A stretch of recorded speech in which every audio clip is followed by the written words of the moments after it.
Hi viewers, welcome to our channel. ప్రస్తుతం మనతో పాటు భరద్వాజ్ గారు సీనియర్ జర్నలిస్ట్ ఉన్నారు. వారితో ఒకసారి మాట్లాడదాం. సార్ నమస్కారం. సార్ నమస్తే.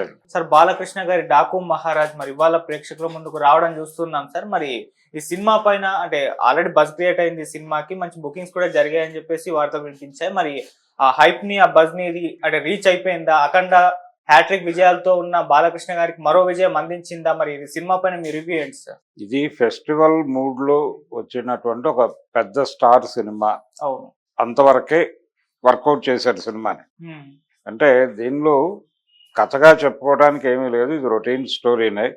కమర్షియల్ సినిమాలో హీరో అనేవాడు ప్రజల కోసం ఏం చేయడానికైనా సిద్ధపడిపోతాడు. అలాగే ప్రజలు కూడా ఒక హీరో కోసం ఎదురు చూస్తూ ఉంటారు. అలా హీరో కోసం ఎదురు చూసేటువంటి ప్రజల కోసం వచ్చే హీరో వాళ్ళ కోసం ఏం చేయడానికైనా సిద్ధపడటమే ఒక కమర్షియల్ ఫార్ములా. ఇది ఒక ప్రాంతం మారుతూ ఉంటుంది, ఒక్కొక్క సినిమాలో ఒక్కొక్క ఏరియాకి వెళ్తారు, కానీ లైన్ ఇదే ఫార్ములా. రెండోది బాలకృష్ణ గారి సినిమాలకు ఒక ఫార్ములా ఉంది. అదేంటంటే హై ఎమోషన్స్ ఉండాలి. ఆ హై ఎమోషన్స్ని బ్యాలెన్స్ చేసేటువంటి ఒక సెంటిమెంట్ ఉండాలి. ఈ సెంటిమెంట్ని, ఈ ఎమోషన్ని బ్యాలెన్స్ చేస్తే సినిమా వర్కౌట్ అవుతుంది అనేది ఆయనతో సినిమాలు తీసేటువంటి ప్రతి డైరెక్టర్కి బలంగా తెలిసిన విషయం. దీంతోపాటు ఎంటర్టైన్మెంట్ కూడా మిక్స్ అయితే అది కొంచెం అదనపు ఫ్లేవర్ అవుతుంది సినిమాకి. అయితే బాబీ ఈ సినిమాలో టోటల్గా బాలకృష్ణ అభిమానుల్ని, అలాగే సంక్రాంతికి ఒక మాస్ సినిమా చూడాలనుకునే ఆడియన్స్ని టార్గెట్ చేసి డిజైన్ చేశాడు సినిమాని. ఎక్కడా కూడా తను అనుకున్న లైన్ నుంచి డీవియేట్ కాకుండా సినిమా నడిపాడు. వింటేజ్ హీరోలతో సినిమాలు తీయటం అనే దానికి అతను కొంచెం కసరత్తు చేస్తున్నాడు ఈ మధ్యకాలంలో. ఆ కసరత్తు ఆ టైంలో రాఘవేంద్రరావు గారిలో కనిపించింది.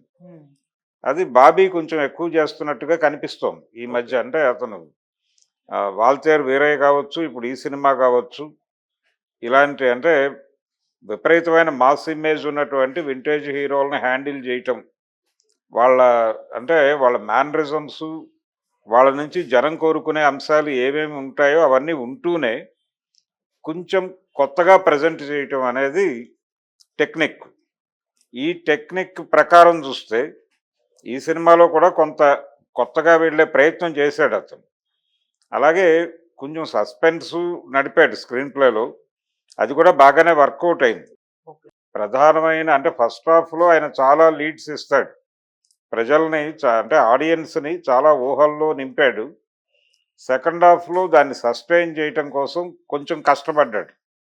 ఈ కష్టపడుతున్నటువంటి క్రమంలో 2-3 పాయింట్స్ ఆయన వదిలిపెట్టేశాడు. అందులో ప్రధానంగా ఈ టైటిల్ జస్టిఫికేషన్ అనేది.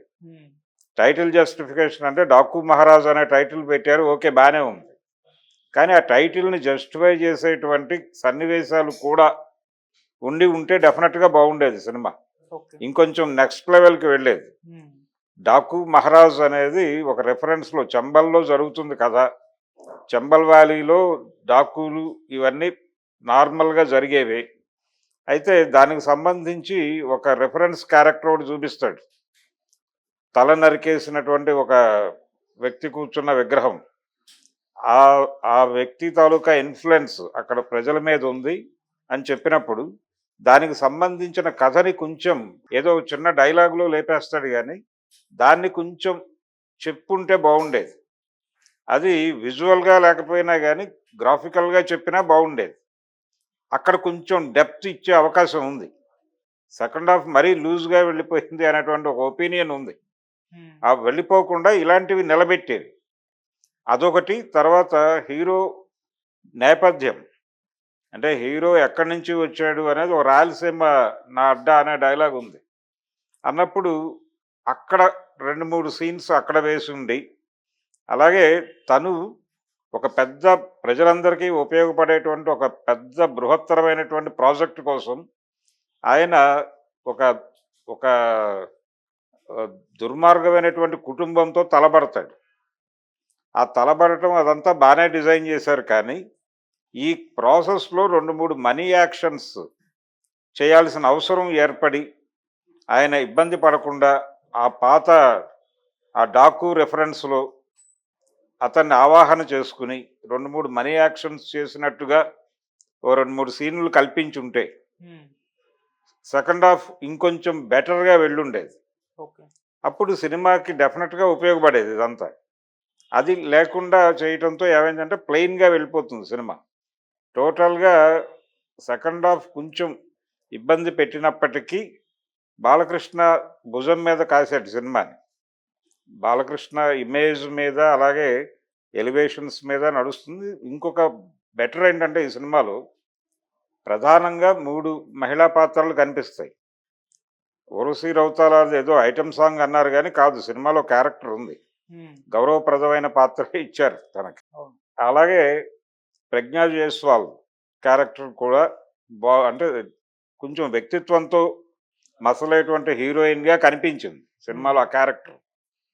తర్వాత శ్రద్ధా శ్రీనాథ్ తన క్యారెక్టర్ కూడా వ్యక్తిత్వంతో ఉండేటువంటి పాత్రే. 3 మహిళా పాత్రలు కూడా వ్యక్తిత్వంతో ఉండే టైప్‌లో డిజైన్ చేయటం అనేది బావుంది. అది ఆడియన్స్‌ని కూడా కన్విన్స్ చేయగలిగింది. ఓకే.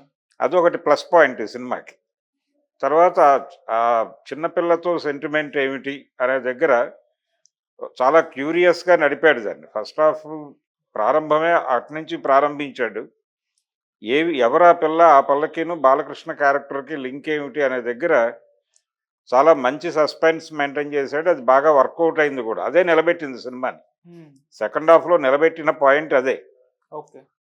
ఇక యాక్షన్ సీన్స్ బాలకృష్ణ గారిని ఎలా ప్రొజెక్ట్ చేయాలి అనే దానికి సంబంధించి 'జైలర్' సినిమాకి వర్క్ చేసిన కెమెరామెన్‌ని తీసుకున్నారు. అతనికి కూడా ఈ వింటేజ్ హీరోలతో యాక్షన్ సీన్స్ చేయటంలో ఒక ఎక్స్‌పీరియన్స్ ఉంది. ఆ ఎక్స్‌పీరియన్స్‌ని వాడుకున్నాడు ఈయన బాబీ. తనకి ఏం కావాలో అది కెమెరామెన్‌కి డెలివర్ చేసి, ఆ కావాల్సిన పద్ధతిలో జాగ్రత్తగా చేయించుకున్నాడు. అది కూడా ఆడియన్స్‌ని బాగా ఎంగేజ్ చేయగలిగింది. సినిమా అయితే టోటల్‌గా ఎంగేజ్ చేసింది. ఒక ఏకసూత్రత ఉంది ఈ సినిమాలో. కన్‌ఫ్యూజన్స్ లేవు. ఒక పాయింట్ మీద నడుస్తుంది సినిమా చివరి వరకు. కన్‌ఫ్యూజన్ లేకుండా. అది బావుంది. జనాల్ని ఇబ్బంది పెట్టలేదు. ఏవో రకరకాల లైన్స్ పట్టుకొచ్చి వాటన్నిటిని మిక్స్ చేసి ఆడియన్స్‌ని కన్‌ఫ్యూజన్‌లో పెట్టి ఆ గోల లేదు. తర్వాత మ్యూజికల్‌గా కూడా తమన్ మంచి బ్యాక్‌గ్రౌండ్ స్కోర్ ఇచ్చారు ఈ సినిమాకి.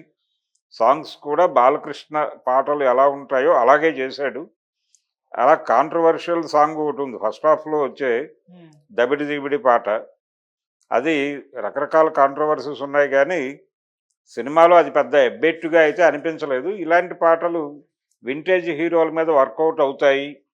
జనం దాన్ని ముచ్చటగానే చూస్తారు అనేది ఆల్రెడీ ఎన్టీఆర్ 'ఎదురులేని మనిషి', 'అడవిరాముడు', 'యమగోళ' సినిమాలతో ప్రూవ్ చేశాడు. ఓకే. సో, అదే ముచ్చటని ఇప్పుడు కొడుకు మీద నడిపేటువంటి ప్రయత్నం చేస్తున్నారు. అందులో భాగంగానే ఈ పాటలు డిజైన్ చేశారు. అది కూడా పెద్దగా ఎబ్బెట్టుగా అనిపించలేదు. అలాగే చిన్నపిల్ల మీద నడిచే పాట అది బాగా ఆకట్టుకుంది జనాల్ని.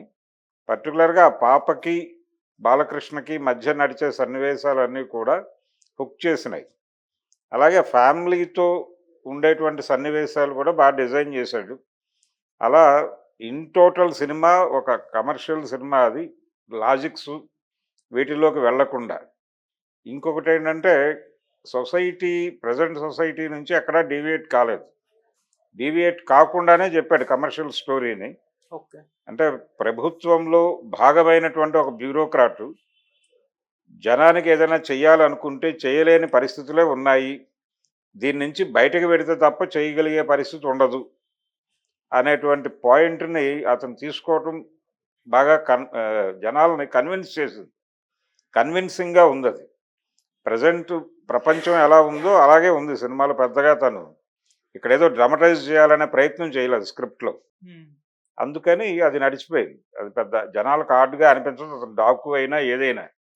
కాకపోతే ఆ డాకు అని పెట్టారు కాబట్టి ఆ టైటిల్ జస్టిఫికేషన్‌కి 2, 3 కనీసం 2 మనీ యాక్షన్స్ పెట్టుంటే డెఫినెట్‌గా సినిమాని ఇంకొక లెవెల్‌కి తీసుకెళ్ళేవి ఆ సీన్స్. ఓకే. అలా రాయలసీమ నేపథ్యంలో ఒక సీన్ యేసుకున్న, అలాగే ఈ సిస్టర్ సెంటిమెంట్ ఒకటి సినిమాలో నడిచిందది. దానికి సంబంధించి ఒకే ఒక్క సన్నివేశాన్ని ఎలివేట్ చేశాడు. ఆ ఎలివేషన్‌ని ఇంకొంచెం డెప్త్‌తో వెళ్ళుంటే బాగుండేది. స్కీమ్ బావుంది. మంచి స్కీమ్‌లో నడిపాడు. కాకపోతే అది ఇంకొంచెం డెప్త్ వెళ్ళుంటే బాగుండేది ఆ సీన్‌లో. అది డైలాగ్ పరంగా కాదు, చిత్రీకరణ పరంగానే ఇంకొంచెం డెప్త్కి వెళ్ళి ఉండొచ్చు. ప్రజ్ఞా జైస్వాల్కి అలాగే శ్రద్ధా శ్రీనాథ్కి మధ్య జరిగేటువంటి ఒక సన్నివేశాన్ని ఇంకొంచెం డెప్త్కి వెళ్ళి తీసి ఉండొచ్చు. బోయపాటి చేస్తాడు అలాంటివి. అది అక్కడ కొంచెం ప్లెయిన్గా వెళ్ళటం, ఇలాంటివి కొంచెం రెక్టిఫై చేసుకుని ఉంటే సినిమా ఇంకా అద్భుతంగా ఉండేది. ఇది ఫెస్టివ్ సినిమా. పండగకి 2 రోజుల ముందు వచ్చినా కానీ స్టార్ ఇమేజ్ మీద సినిమాలు నడవాలి. పండగ మూడు ఇప్పటి నుంచే మొదలవుతుంది.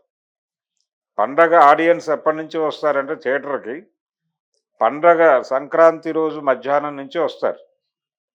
కాబట్టి అది యాడెడ్ ఫ్లేవర్. అది కాకుండా ఈ రెండు రోజులు సస్టైన్ చేసేది అభిమానులు, అలాగే ఫస్ట్ డే సినిమా చూడాలనేటువంటి ఆతృత ఉన్న వాళ్ళందరూ వెళ్ళిపోతారు. స్టార్ సినిమా చూడాలి అనేటువంటి ఒక ప్రోగ్రాంలో భాగంగా వెళ్తారు. వెళ్ళినటువంటి ఆడియన్స్ నుంచి వచ్చేటువంటి మౌత్ టాక్ సంక్రాంతి ఆడియన్స్ని ప్రిపేర్ చేస్తుంది. అప్పుడు వాళ్ళు వెల్లువెత్తుతారు థియేటర్కి. అదొక 2-3 రోజులు నడుస్తుంది ఆడావిడి. ఓకే. అలా 1 వీక్ సెటప్ ఇది.